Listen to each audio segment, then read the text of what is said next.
A circle forms in the wilderness. Men stand shoulder to shoulder. Women hold their children back. And in the middle of that circle, one man kneels in the sand, waiting, while the whole camp of Israel bends down, one by one, and picks up a stone. His crime was not murder. It was not theft. It was not blasphemy shouted in the streets. He picked up sticks. That's it. That's the whole offense. He walked out on a Saturday morning, saw a few branches on the ground, and gathered them into his arms, maybe for a fire, maybe just out of habit. On the one day God had said, "Stop." And for that, he dies. You need to sit with that for a second, because it doesn't fit the picture most of us carry around of a gentle, easygoing God who just wants everyone to rest a little. This was not a suggestion. This was not a gentle reminder to unplug for the weekend. This was written into Israel's law with the weight of a capital offense, and the whole community carried it out with their own hands. So here's the question that should be bothering you right now. If the Sabbath mattered enough to kill a man over sticks, why do almost none of us treat it that way today? Why do most Christians work on Saturdays without a second thought? Why do entire denominations disagree, strongly, sincerely, with Bible in hand, about whether the Sabbath still applies at all? This is not a story about legalism. This is not a story about a calendar. This is not a story about an old rule nobody bothers with anymore. This is a story about a command that started before Israel existed, before sin existed, before there was anyone alive to obey it, and about what happened to that command by the time it reached your hands. Stay with me, because by the end of this you're going to understand exactly why that man died in the sand, and why the apostle who once enforced laws like that one would later write, with his own hand, that no one has the right to judge you over a Sabbath day at all. Something happened between those two moments, a shift so big it changes how millions of Christians live every single week without most of them knowing why. Let's start at the beginning, before Sinai, before Egypt, before there was a single human being alive to keep any law at all. Genesis chapter 2. 6 days of work are finished. The stars are hung, the seas are filled. The first man and the first woman are standing in a garden that has never known death, never known shame, never known a single ounce of sin. And on the seventh day, God does something you might not expect from an all-powerful being who never gets tired. He rests, not because he's exhausted, not because he needs to recover. He rests the way an artist steps back from a finished painting, not out of weakness, but out of completion. And then he does something even stranger. He blesses that seventh day. He sets it apart. In Hebrew, the word is Shabbat. It simply means to stop, to cease, to rest. And here's what matters most. This happens before there is a nation called Israel, before there is a law called the Ten Commandments, before there is a single human being who has ever sinned, or worked a hard day, or needed a break. Rest was built into creation itself. It was a gift before it was ever a rule. But it gets stranger. Fast forward hundreds of years. Israel is a nation now, freshly out of slavery, wandering through a desert with no food. God rains down bread from heaven every single morning, except on the seventh day. He tells them, "Gather twice as much on the sixth day, because tomorrow there will be nothing to gather." Some of them don't believe him.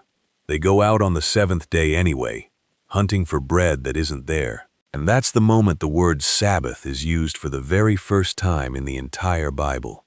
Not at Sinai, not in a courtroom, in a desert over breakfast, as a test of trust. Then Sinai happens, thunder, smoke, a mountain that shakes, and carved into stone with the very hand of God, the fourth commandment, remember the Sabbath day, to keep it holy. 6 days you shall labor. On the seventh you shall not work, not you, not your son, not your daughter, not your servant, not even your animals. Because in 6 days the Lord made the heavens and the earth, and rested on the seventh. This is no longer just a gift, it is now law. and the law has teeth. Here's what most people miss about that. In the book of Exodus, God calls the Sabbath a sign between him and Israel forever, and he attaches the death penalty to it. Not exile, not a fine, death. And it wasn't theoretical. In the book of Numbers, a man is found gathering sticks on the Sabbath. The people don't know what to do with him, so they bring him to Moses, and Moses waits for God's answer. The answer comes back clear: he must die. The whole congregation is told to take him outside the camp and stone him. And they do. That's the man from the beginning of this video. Now you know his crime, and now you know exactly how seriously his generation was expected to take it. You might be thinking, that was thousands of years ago, under a completely different set of circumstances. Fair enough. But hold that thought, because centuries later, long after Moses is dead, long after the law has been written and rewritten, the Sabbath comes back into the story in a completely different way. Nehemiah is a Jewish official serving in the Persian court, and he's given permission to return to Jerusalem and rebuild the broken-down walls of his ruined homeland. He gets there, and he finds something that breaks his heart. Merchants are hauling in wine, grapes, fish, and grain, selling them openly inside the city, on the Sabbath. Israelites buying and selling on the exact day they were commanded to rest. Nehemiah doesn't write a strongly worded letter. He goes to the city gates himself, and right as the sun goes down before the Sabbath begins, he orders them shut, locked. He posts his own men at the doors. When merchants try to camp outside the walls, hoping to sneak in early the next morning, Nehemiah confronts them personally and warns them, "Do that again, and I will lay hands on you myself." Think about the timeline you've just walked through. A gift at creation, a test in the wilderness, a death sentence at Sinai, a locked gate in Jerusalem, guarded by an angry governor with the authority to have you arrested. By any measure, the Sabbath was not a minor detail in the story of Israel. It was one of the most fiercely guarded commands in the entire law. So here's the part nobody tells you. Into that world, a world where Sabbath breaking could get you killed, where a governor would personally block a gate to protect it. A carpenter's son from a town called Nazareth is about to walk straight into a wheat field on a Saturday, let his followers start eating, and turn the entire argument upside down. So let's pause and take stock of where we are. The Sabbath started as a gift, hardwired into creation before humanity ever did a single day's work. It became a test in the wilderness, a law carved in stone at Sinai, and a command so serious it carried the death penalty. Centuries later, a governor named Nehemiah was still willing to lock the gates of Jerusalem and threaten violence to protect it. If the story stopped there, you'd walk away thinking Christians today should be treating Saturday the exact same way. But the story doesn't stop there. Something is about to happen that changes everything, and it starts with a man walking through a wheat field on the one day he wasn't supposed to. If you've made it this far, go ahead and hit subscribe, because what happens next is where this gets genuinely controversial, even inside the church. It's the Sabbath, and Jesus is walking through a field of grain with his disciples. They're hungry, so they do something so small, it's almost hard to believe it caused a fight. They pluck a few heads of grain with their hands, rub off the husks, and eat. The religious leaders watching are horrified. In their eyes, this counts as harvesting, as threshing, as work, on the Sabbath. To them, this is the same category of offense as the man with the sticks. And Jesus doesn't apologize. Instead, he reaches back into their own scriptures. He reminds them of King David, running from Saul, starving with his men, walking into the tabernacle and eating the consecrated bread that only priests were allowed to touch, and nobody condemned David for it. Then Jesus says the sentence that has echoed through 2,000 years of theology ever since. The Sabbath was made for man, not man for the Sabbath. Read that again. Not man was made to serve the Sabbath. The Sabbath was made to serve man. It was a gift, not a cage. And then Jesus adds something even bolder. He calls himself Lord of the Sabbath, not a student of the Sabbath, not an interpreter of the Sabbath, Lord of it. The one who made the day is standing in the middle of it, telling everyone what it actually means. Now watch what happens next. There's a man in Jerusalem, by a pool called Bethesda, who has been paralyzed for 38 years. 38 years of watching healthy people walk past him. Jesus walks up, no introduction, no request for permission, and asks him one simple question: "Do you want to get well?" The man says yes. Jesus tells him to get up, pick up his mat, and walk, and he does. For the first time in 38 years, he stands on his own two legs. It's the Sabbath, and instead of celebrating with him, the religious leaders go straight to the healed man and tell him he's breaking the law, not because he's walking again, but because he's carrying his mat. When they find out it was Jesus who told him to do it, John's gospel says plainly that they began seeking to kill him, not rebuke him, not debate him, kill him, over a mat, over a Saturday, over a man who could suddenly walk. Here's what most people miss about this moment. Jesus wasn't accidentally stepping on a technicality. He knew exactly what he was doing. He kept doing it, again and again, in public, on purpose. There's a woman in a synagogue who has been bent over, unable to stand up straight, for 18 years. Jesus sees her, calls her forward, and heals her, on the Sabbath, in front of everyone. The synagogue leader is furious, telling the crowd there are 6 other days to be healed on, so don't come on this one. Jesus looks at him and asks a question that silences the whole room. "If you'll a cheese, until an ox from its stall, and lead it to water on the Sabbath, why shouldn't this daughter of Abraham, bound for 18 years, be set free on the exact same day?" And then there's the man born blind. Jesus makes mud with his own spit, spreads it on the man's eyes, and tells him to go wash in the pool of Siloam. He comes back seeing, for the first time in his entire life. And what should be the happiest day of his life turns into an interrogation. The religious leaders drag him in, question his parents, question him twice, and when he refuses to say Jesus is a sinner, they throw him out of the synagogue entirely, cast out of his own community, on the same day he received his sight. Stay with me, because there's a pattern here you cannot miss. Every single time, the grain field, the pool at Bethesda, the bent-over woman, the man born blind, Jesus chooses the Sabbath, not by accident, not because he forgot what day it was. He picks the Sabbath, over and over, as the exact day to show people what God's rest was always supposed to look like: freedom, healing, mercy, restoration. He isn't destroying the Sabbath, he's peeling back everything human beings had piled on top of it, layer by layer, until you can finally see what it was for in the first place. But the religious leaders don't see it that way. To them, he's a lawbreaker, a threat, a man who needs to be stopped. And that conflict, the one that starts in a wheat field over a few grains of wheat, is one of the very things that eventually leads him to a cross. Jesus dies, and 3 days later, he doesn't stay dead. Everything after this point in the story happens in the shadow of an empty tomb, and that changes the Sabbath conversation more than anything that came before it. Fast forward a few decades, the Apostle Paul, a man who once studied under the strictest Pharisees, a man who would have agreed completely with stoning a stick-gatherer in his younger years, is now writing letters to churches scattered across the Roman world.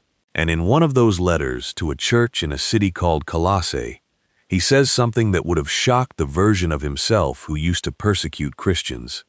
He tells them, "Don't let anyone judge you over what you eat or drink, or regarding a festival, a new moon, or a Sabbath day." He calls those things a shadow of what was coming, and says the substance, the reality those shadows were always pointing to, is found in Christ. Sit with that phrase for a second. A shadow. Think about what a shadow actually does. It's real. It's not fake, not a trick, but it's never the point. A shadow exists to tell you something solid is standing nearby. You don't chase the shadow once the object that's casting it walks up and stands right in front of you. That's Paul's argument. The Sabbath was never arbitrary. It pointed somewhere. And now that the one it was pointing to has come, died, and risen, Paul refuses to let anyone put a Gentile believer in Colossae on trial over whether they kept a Saturday the way Moses required. He says something similar to the church in Rome. Some people treat one day as more sacred than another, he writes, while others treat every day the same, and each person should be fully convinced in their own mind. Not everyone must agree. Fully convinced in their own mind. That's language you would never expect from someone talking about the fourth commandment if he thought it still carried the same weight it carried at Sinai. And to the church in Galatia, Paul goes even further, almost pleading with them. He tells them he's afraid his labor among them was wasted because they've started observing special days and months and seasons and years again, going back to something he thought they'd already left behind. Now, here's where you have to be honest about something. The apostles never held a private meeting and voted the Sabbath away. In fact, when the leaders of the early church gathered in Jerusalem to decide exactly what new Gentile believers had to keep, they wrote down 4 requirements for them. The seventh-day Sabbath isn't one of them, not because nobody thought of it, because it wasn't on the list. Meanwhile, something else was already happening, quietly, almost without anyone deciding it on purpose. In the book of Acts, believers in a city called Troas are gathering to break bread, not on Saturday, but on the first day of the week. Paul tells the Corinthian church to set aside their offering on that same first day. And near the very end of the Bible, John says he was in the Spirit on the Lord's Day, a phrase that within a generation or two becomes the church's name for Sunday, the day Jesus rose from the dead. So which is it? Is the Sabbath still binding, moved to a new day, fulfilled and set aside completely, or something in between? This is where you need to know that faithful, Bible-believing Christians land in genuinely different places, and it's worth understanding why, instead of pretending there's only one obvious answer. Some hold that the Sabbath is a creation ordinance, built into the fabric of the world in Genesis 2, before there was ever an Israel, which means it was never just for one nation, and it's never been revoked. They point out that Jesus corrected how the Sabbath was kept, not whether it should be kept at all. Others believe the Sabbath was fulfilled in Christ, exactly the way Paul describes it to the Colossians, a shadow that served its purpose and gave way to the reality it always pointed toward, which is why the New Testament never repeats the Sabbath command as binding on the church the way it repeats commands against murder, adultery, or theft. And a third group holds something in the middle, that the day shifted, from the seventh day to the first, from Saturday to Sunday, in honor of the resurrection, carried forward by the early church's own example in Acts and Revelation, even without an explicit new commandment saying so. There's one more piece worth knowing, because it shows this tension didn't disappear once the apostles died. It kept unfolding for centuries. An early church leader named Ignatius, writing to a church in Magnesia not long after the apostles, urged believers to stop living by the Sabbath and to live instead by the Lord's Day.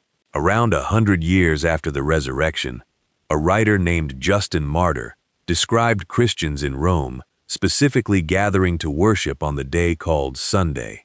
And centuries later, a church council held in the city of Laodicea formally discouraged Christians from resting on the Sabbath the old way, favoring Sunday instead, proof that this exact question was still alive, still being argued, still being decided, city by city, council by council, hundreds of years after Paul's letters were first read aloud. Now, go back to that man in the sand, stones raised above him, dying for picking up sticks.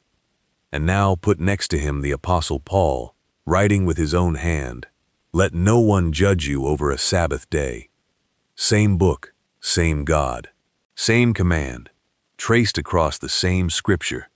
And yet somewhere between Sinai and Colossae, between a death sentence and a matter of personal conviction, something shifted. Not because God changed, but because the thing the Sabbath was pointing to had finally arrived. The rest was never really about the day. Hebrews puts it plainly, there remains a rest for the people of God. And the writer isn't talking about your calendar. He's talking about ceasing from your own effort to earn what God has already finished, the same way God rested once his own work was complete. That's the rest the Sabbath was whispering about since Genesis chapter 2. So what do you actually do with all of this? Here's the first thing worth holding on to. The Sabbath began as a gift at creation, became a national law under Moses, complete with the harshest possible penalty, and was never reissued to the church as a binding command, the way murder, theft, and adultery were repeated throughout the New Testament. That's not opinion. That's simply what the text does and doesn't say. Here's the second thing, and this one is personal. Paul looked a church full of real people in the eye and told them plainly, don't let anyone judge you over a Sabbath day. Whatever conclusion you land on, that's worth remembering the next time someone tries to make you feel guilty or superior over which day you rest.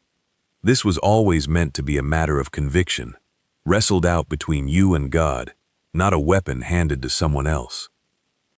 And here's the third thing, the one that actually matters most.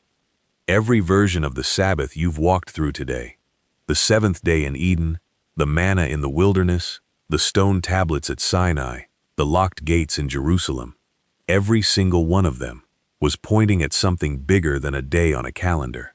It was pointing at a moment when you could finally stop working to earn what somebody else had already finished for you. That's the rest Hebrews talks about, not a day off, a weight put down for good. So which Sabbath story hit you hardest? The man stoned in the sand for gathering sticks? Or Jesus healing a woman bent double for 18 years? On the one day everyone said he shouldn't? Tell me in the comments. I read every single one. Because in the end, this was never really a fight about Saturday or Sunday. It was always a fight about rest, and someone already won it for you.